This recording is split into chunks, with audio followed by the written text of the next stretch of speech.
بسم اللہ الرحمن الرحیم۔ محترم ناظرین، السلام علیکم۔ نبی کریم حضرت محمد صلی اللہ علیہ وآلہ وسلم کا یوم ولادت مختلف علماء کے مطابق 8، 9، 12 اور 17 ربیع الاول ایک عام الفیل بیان کیا جاتا ہے، لیکن زیادہ تر علماء کا اجماع 12 ربیع الاول پر ہے۔ عیسوی سال کے مطابق یہ تاریخ 20 یا 22 اپریل 571 عیسوی بنتی ہے۔ جس وقت حضور اکرم صلی اللہ علیہ وآلہ وسلم اس دنیا میں تشریف لائے اس وقت قمری مہینے یعنی محرم، صفر، ربیع الاول وغیرہ تو تھے، لیکن سالوں کی اسلامی تقویم کا نظام نہیں تھا۔ چونکہ اسلامی تقویم کا نظام نہیں تھا، لہذا کسی بھی بچے کی پیدائش کو بیان کرنے کے لیے کہا جاتا کہ فلاں واقعہ کے اتنے عرصہ بعد فلاں بچہ پیدا ہوا۔ عام الفیل کا مطلب ہے ہاتھیوں والا سال۔ یہ وہ سال ہے جب یمن کے بادشاہ ابرہا نے ہاتھیوں کے لشکر کے ساتھ خانہ کعبہ پر حملہ کیا اور اللہ تعالیٰ کے بھیجے ہوئے ابابیلوں کے لشکر کے ہاتھوں ابرہا اور اس کے لشکر کی تباہی و بربادی ہوئی۔ علماء کے مطابق اس واقعہ کے 45 دن بعد حضور اکرم صلی اللہ علیہ وآلہ وسلم کی ولادت ہوئی۔ یہاں پر آپ کو یہ بات بھی بتاتا چلوں کہ ہجری سال کا آغاز کس طرح ہوا تھا۔ حضرت عمر فاروق رضی اللہ عنہ کے دور حکومت میں ان کی دعوت پر تمام صحابہ اکرام 30 جمادی الثانی 17 ہجری بروز جمعرات مسجد نبوی میں جمع ہوئے۔ آپ نے اسلامی تاریخ و سن کی اہمیت پر ایک عظیم خطبہ دیا۔ اس وقت دنیا میں 4 طرح کی تاریخیں مشہور و معروف تھیں۔ قمری تاریخ یعنی چاند کے حساب سے تاریخ دیکھنا، عیسوی تاریخ جس کو انگریزی تاریخ بھی کہا جاتا ہے، تاریخ عبرانی جو کہ یہودیوں کی تاریخ ہے، اور تاریخ جولیانی۔ حضرت عمر نے فرمایا کہ اسلامی سال چاند کے حساب سے ہونا چاہیے۔ اب یہ بتائیے کہ اسلامی تاریخ کی ابتدا کہاں سے ہونی چاہیے؟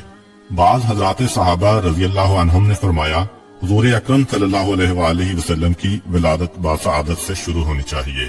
حضرت عمر نے فرمایا اس طریقہ میں عیسائیوں کے ساتھ مشابہت بنتی ہے، کیونکہ ان کے سال کی ابتدا حضرت عیسیٰ مسیح علیہ السلام کی پیدائش سے شروع ہوتی ہے۔ بعض صحابہ نے فرمایا کہ جب آپ صلی اللہ علیہ وآلہ وسلم کو نبوت ملی اس دن سے تاریخ اسلام کی ابتدا ہونی چاہیے۔ آپ نے فرمایا کہ نبوت کا ابتدائی زمانہ اسلام و مسلمانوں پر ظلم و ناانصافی کا زمانہ تھا۔ بعض صحابہ نے فرمایا کہ آپ صلی اللہ علیہ وآلہ وسلم کی وفات سے ابتدا ہونی چاہیے۔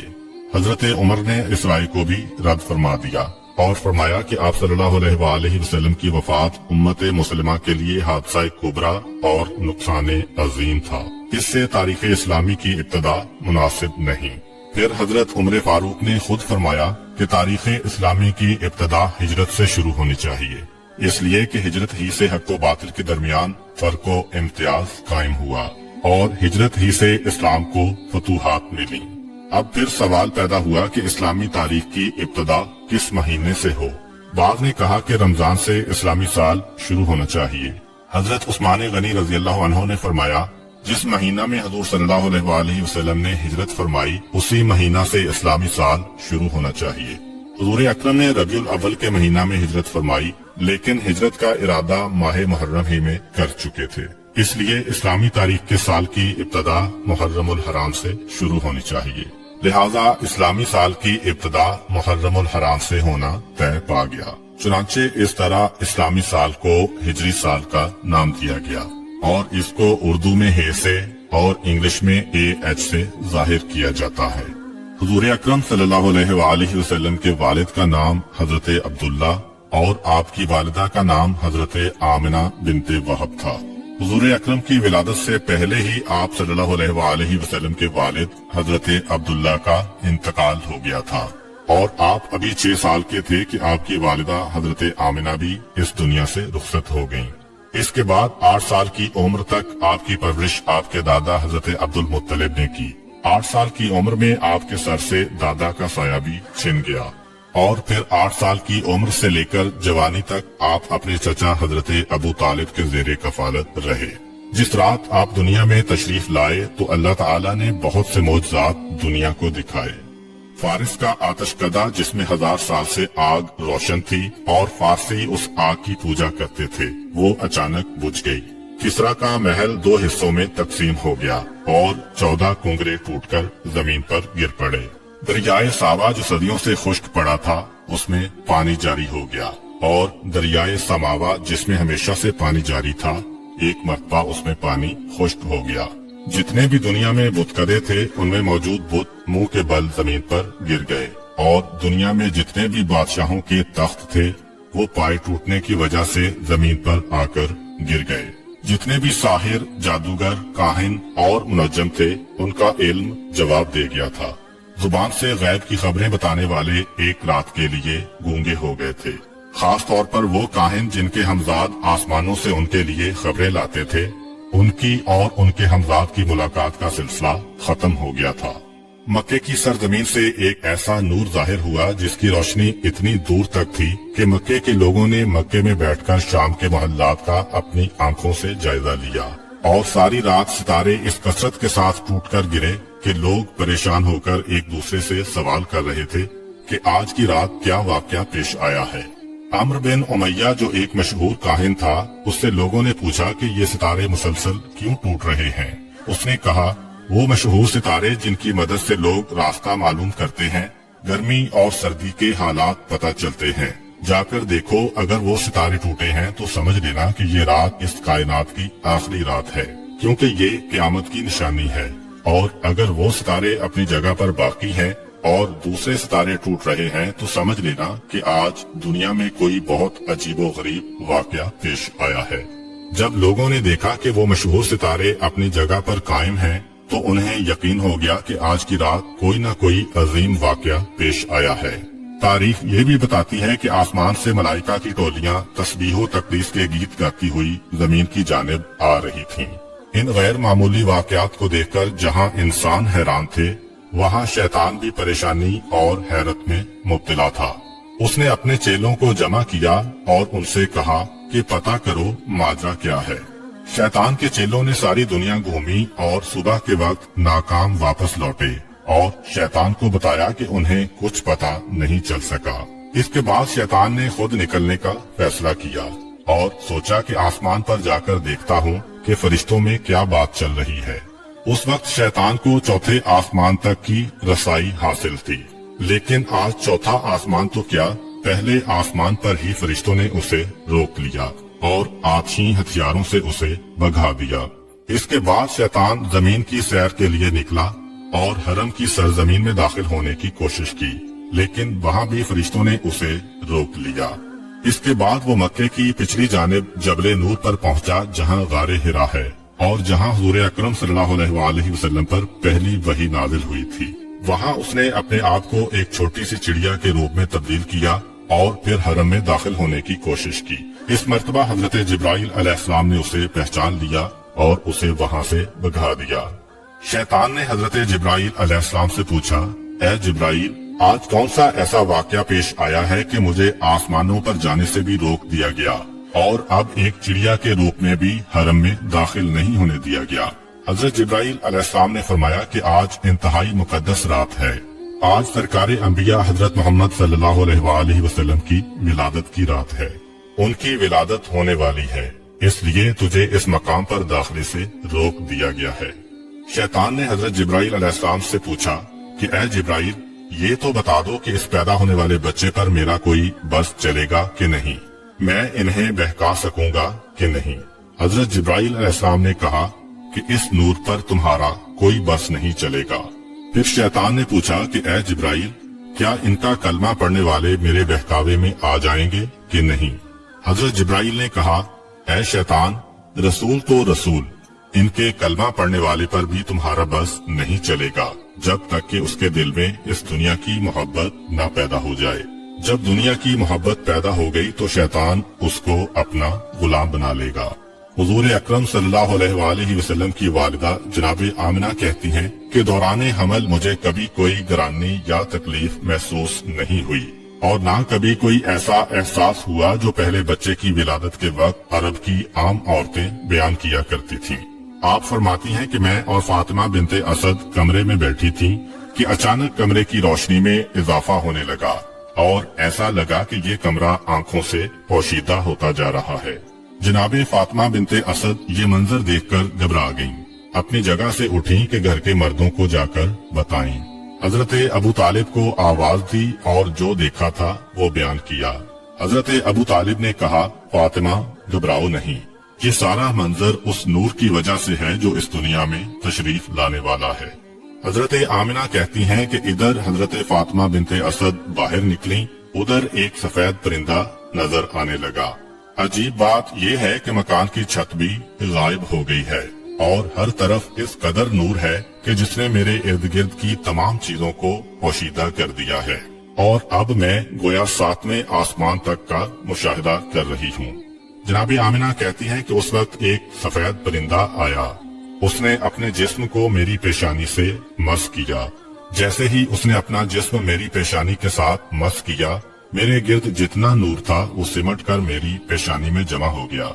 جناب آمنہ نے آسمانوں کا نظارہ کر لیا اور اس کے بعد ان کو اپنا کمرہ دوبارہ نظر آنے لگا۔ جناب فاطمہ بنت اسد بھی اس وقت دوبارہ تشریف لا چکی تھیں۔ جناب آمنہ کہتی ہیں کہ اس وقت 4 عورتیں میرے پاس آئیں جن کے ہاتھ میں شیشے کے گلاس اور سراہیاں تھیں۔ انہوں نے مجھے سلام کیا اور کہا کہ ہم جنت کی حوریں ہیں اور حکم پروردگار سے آپ کے پاس تشریف لائی ہیں۔ یہ جنت کا شربت ہے، اسے نوش فرما لیں۔ حضرت آمنہ نے وہ شربت پیا تو ایک لمحے کے لیے دنیا سے غافل ہو گئیں، اور جیسے ہی ہوش میں آتی ہیں تو کیا دیکھتی ہیں کہ ان کا بچہ ان کے پاس اس انداز میں سجدے کی حالت میں ہے کہ اس کا بایاں ہاتھ زمین پر ہے اور دایاں ہاتھ آسمان کی طرف بلند ہے۔ اس کی پیشانی خانہ خدا کی جانب ہے، اور جیسے ہی وہ سجدہ سے اٹھا اس کی پیشانی سے ایسا نور ظاہر ہوا کہ میں نے اور میری بہن فاطمہ نے اسی نور کی روشنی میں ایک طرف یمن کے سرخ محل دیکھے تو دوسری جانب بصرہ اور شام کے علاقے کو دیکھا، اور تیسری جانب ایران کے محلات ہماری آنکھوں کے سامنے آ گئے۔ حضرت آمنہ فرماتی ہیں کہ میرے ہاں بچے کی ولادت ہوئی اور مجھے پتہ بھی نہ چلا کہ یہ بچہ کس وقت دنیا میں ظاہر ہوا۔ اس کے بعد مسلسل میرے کانوں میں لوگوں کے سلام کی آوازیں آنے لگیں، السلام علیکہ یا محمد، السلام علیکہ یا احمد۔ میں نے ان 4 حوروں سے پوچھا کہ یہ کون لوگ ہیں جو سلام کر رہے ہیں؟ انہوں نے کہا کہ یہ فرشتوں کی ٹولیاں ہیں جو سلام کرنے آ رہی ہیں۔ اس کے بعد ان 4 حوروں نے کہا کہ ہم اس امانت کو جبرائیل و میکائیل علیہ السلام کے سپرد کر کے واپس جا رہی ہیں۔ ان 4 حوروں میں سے ایک نے بچے کو اپنے ہاتھوں پر لیا اور پھر آنے والے ایک نوجوان کی گود میں ڈال دیا۔ مجھے بتایا گیا کہ یہ حضرت جبرائیل علیہ السلام ہیں، ان کے ساتھ حضرت میکائیل علیہ السلام ہیں، اور دونوں کے ہاتھ میں جنت کے پانی سے بھرے ہوئے لوٹے تھے۔ انہوں نے اس پانی کو بچے کے اوپر ڈالنا شروع کیا اور فرمایا، اے آمنہ، اس بچے کو اس پانی کی ضرورت نہیں ہے کیونکہ یہ پاک و پاکیزہ ہے، اسے غسل کرنے کی ضرورت نہیں ہے، مگر ہم نور و صفا میں زیادتی کے لیے اس پانی سے غسل دے رہے ہیں۔ جناب آمنہ کہتی ہیں کہ میں نے دیکھا کہ بچہ ختنہ شدہ ہے، ناف کٹی ہوئی ہے اور پاک و پاکیزہ ہے۔ حضرت جبرائیل و میکائیل علیہ السلام ابھی نہلا کے فارغ ہوئے تھے، اچانک آسمان سے ایک سفید رنگ کا بادل نمودار ہوا اور اس نے اس بچے کو چھپا لیا۔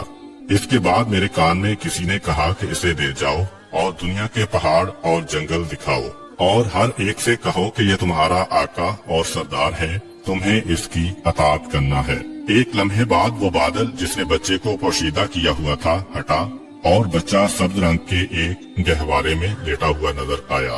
مجھے نہیں پتا کہ یہ گہوارہ بھی کہاں سے آیا۔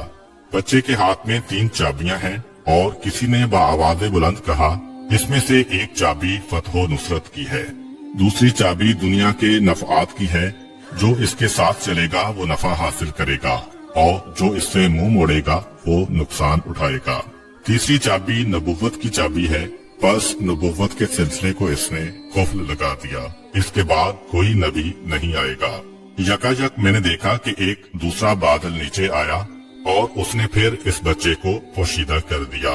پھر کسی نے میرے کان میں کہا، اسے لے جاؤ اور دنیا میں جتنے چرندے، پرندے، درندے، اولیاء اور نیک انسان ہیں ان سب کو اس کی پہچان کراؤ اور ان سے کہو کہ یہ تمہارے آقا و سردار ہیں، تمہیں اس کی اطاعت کرنا ہے۔